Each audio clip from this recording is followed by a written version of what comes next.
Hey everyone, and welcome back to the channel. So something major happened in Louisiana that we need to talk about. The US Department of Justice has officially ended a school desegregation order in Dpartmnt parish, an order that has been placed since 1966. Now, according to the DOJ, this school district technically integrated back in 1975. So they are saying that the order is no longer necessary. But here's the thing, this isn't just about one parish in Louisiana. This feels bigger because when a long-standing desegregation order gets lifted, especially in a place with a deep history of racial division, it raises concerns that this could quietly open the door to resegregation in other parts of the country. And this is the part where I pause and reflect. When black folks say everything is about race, it's because of stuff like this. Maybe it really is. So the black community has reacted to this, and I've put some clips for you guys from TikTok and some reactions from the white community. I'm not sure if those are genuine. So let's watch these clips. I'm going to come back at the end of this video to give my own 2 cents. I hadn't seen this news until you pointed it out, so thank you to this commenter for that. But the Department of Justice just ended a desegregation order that was handed out in 1966 to a Louisiana parish. That desegregation order, which was calling for those parishes to abide by the ruling of the Supreme Court. Mind you, the Supreme Court had ruled in 1954, 12 years earlier, that schools had to integrate with all deliberate speed. And yet, schools across the South either chose to ignore the Supreme Court or became private schools in order to not have to abide by the Supreme Court ruling. The Trump Justice Department called this and other orders that called for school districts to be integrated as a historic wrong, as if to say explicitly that the call to create equal spaces for Black students during the civil rights era was something that was wrongful against the white school districts. And then had the audacity to say that this is a way that we can focus on a brighter future together. These orders were still in place 60 years later because they had not been fully followed, as school districts across the South still had not taken the steps and strides that they were ordered to take in the 60s to ensure that Black and white students had equal access to a quality education. When people ask me, why am I not sitting back and taking my rest? Why have I continued to make videos talking about the things that are happening in the Trump administration? Because I understand that while they are deporting people who look a certain way, they are legally rolling back every protection for people who look like me. If you don't think that Black folks are next, you're crazy. Literally every day, multiple times a day, a news story about the work of this administration comes across my phone. And it would be the biggest scandal of any other presidency. But for the Trump administration, it's Friday. Thanks for coming to my TED Talk. Dear Louisiana, this starts with you again. I wonder what that says about us in the state. But it will affect the entire nation. The Justice Department, Trump's Justice Department, is no longer going to enforce desegregation decrees, meaning they're not going to follow up to see if schools are actually practicing desegregation, aka they're okay with segregation. The same way the Trump administration took away a law that stated that you cannot discriminate if you wanted to be a U.S. contractor. Now, I know some of y'all gonna get on here and be like, I don't care. I don't want to be with them anymore. I care. Let me tell you why. That's my tax dollars that I paid. Matter of fact, I paid $14,000 in taxes last year. So I don't want my tax dollars going to people who feel like they can discriminate against me. And that was the basis of Lyndon B. Johnson's Executive Order 11246 that said that you cannot discriminate using federal dollars because it's everybody's dollars. So y'all who are going to jump on here and say, oh, I don't care anyway. Baby, you should care about your money, because believe me, they do. So now that they're re-implementing segregation, we just gonna pretend like we don't see this. All right, I'm just waking up, and yes, they are legally bringing segregation back. The Justice Department just dismantled a decades-old desegregation order in Louisiana, and now they're coming for the rest. It's not just activists that are raising the alarm. This image came from Bernice King, the daughter of Dr. Martin Luther King Jr., who knows exactly what's at stake.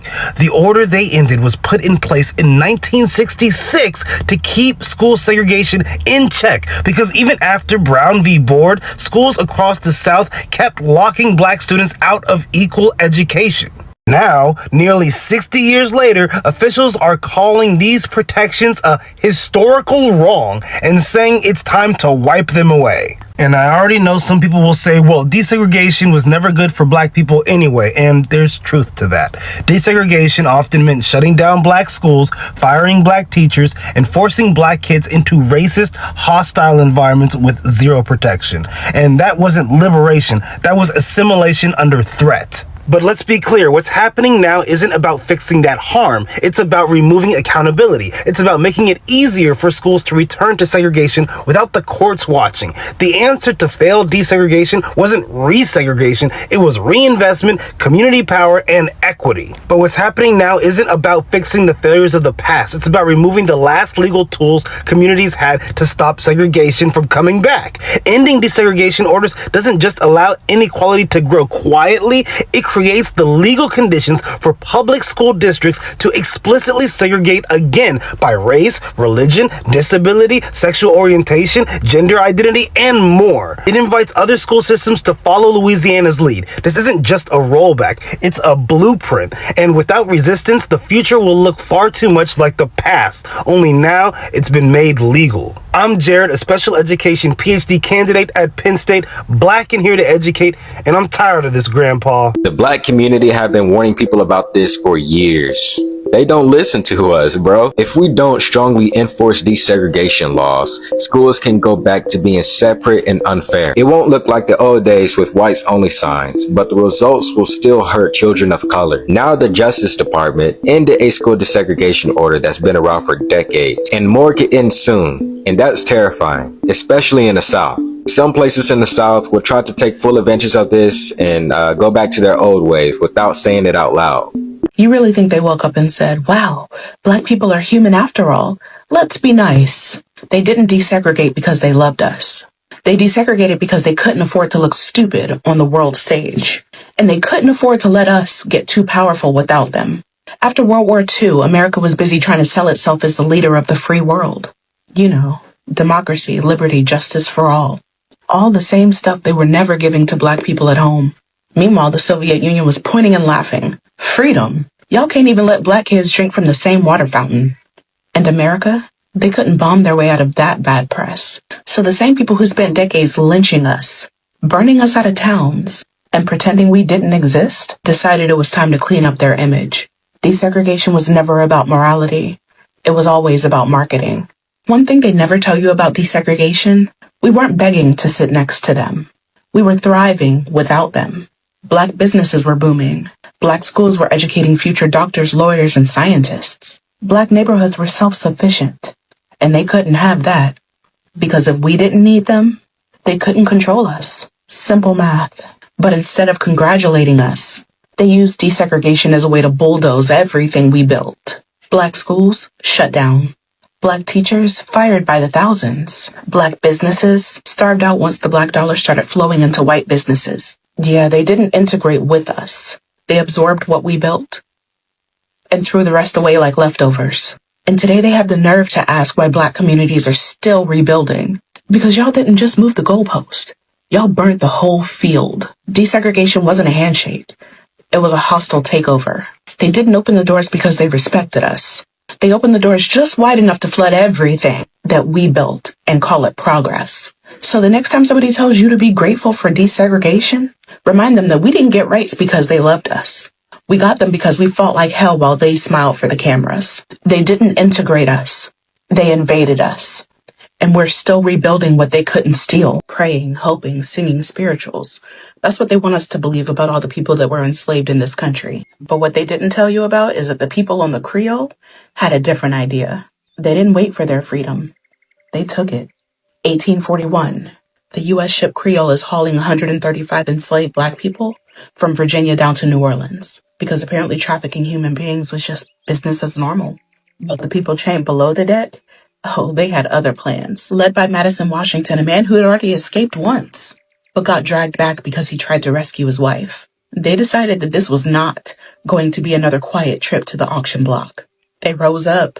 They took the ship, overpowered the crew, unalived one of the enslavers trying to fight back, and told the captain exactly where they were going next. The Bahamas. Because why settle for survival when you can aim for freedom? And when they rolled up, the British official said, "Oh, you're in the Bahamas now. Slavery is illegal here, so you're free." No debates, no begging, no papers. Free. Of the 135 Black men, women, and children on that ship, Justice Department ends Civil Rights era school desegregation order in Louisiana.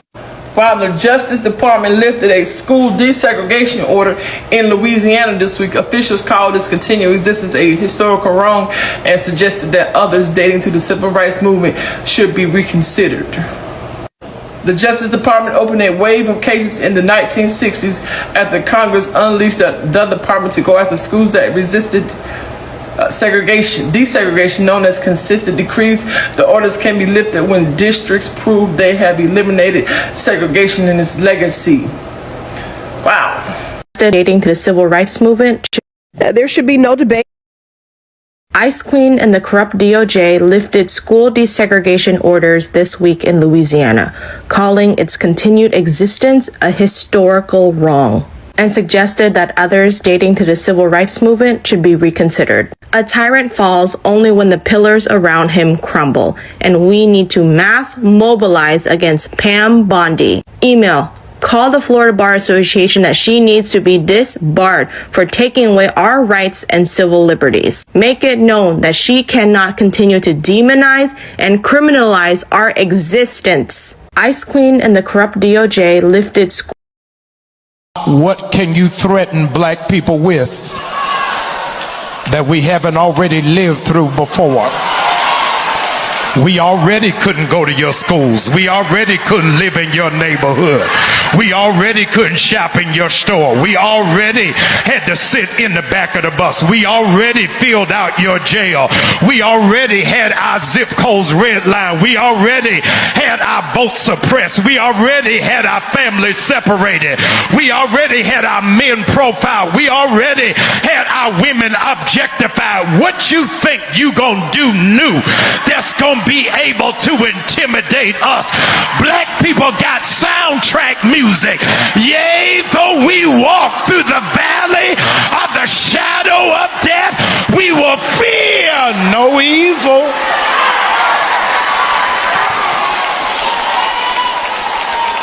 It is their master plan to make you live in fear so you don't fight back, so you don't lift up your voice, so you don't kick against the prick. Fear is the only weapon that white supremacy has. Okay, so let's talk about this. So here we are, 2025, and yet we are watching our history roll back right in front of our eyes. Let's not forget the desegregation order in Plaquemines Parish wasn't just some routine legal technicality.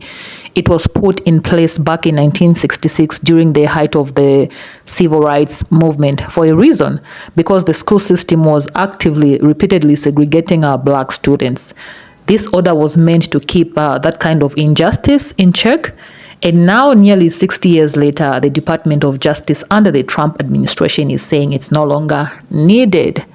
Let that sink in. They're saying racism in education is no longer a concern in that district. That oversight is no longer necessary. That's the system will just do the right thing on its own.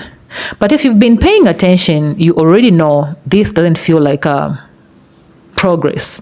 It feels like a setup, maybe a slow, quiet rollback, like something that could easily be used as a blueprint in other places. And the worst part, it's all legal. It's all legal. Because there's no federal order in place. There will be no federal order in place to prevent it. In plain terms, what this means is it could now be legal again, to segregate schools in certain districts, as long as it's done under the guise of choice or zoning or performance. And who usually ends up on the losing side of those decisions? The Black community, Black students, students of color, communities that have already been pushed to the margins for decades.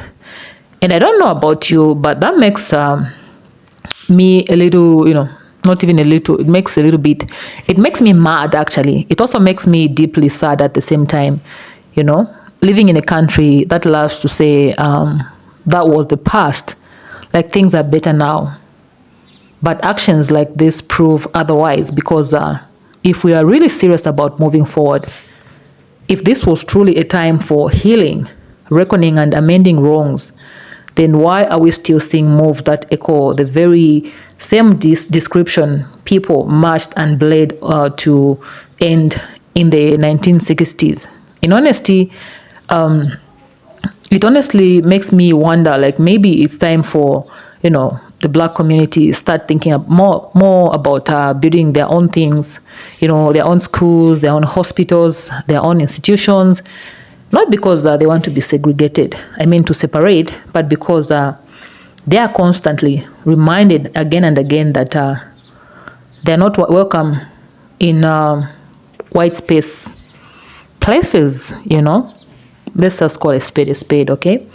So why keep trying to push yourselves, your children into such schools, where they're set up to fail? Because, how are you going to concentrate on anything being taught in a school where you know that you are not welcome, where they're seen as a problem before they even open their mouth, where their curriculum erases their history, their greatness, and their pain?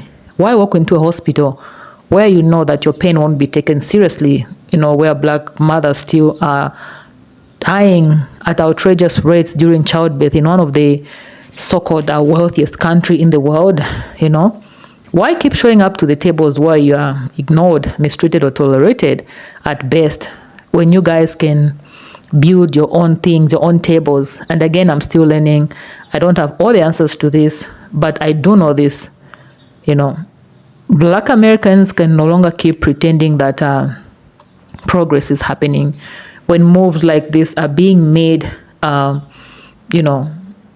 behind the scenes.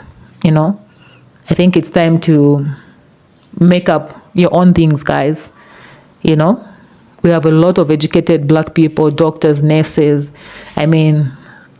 Black people are the most intelligent people in the world.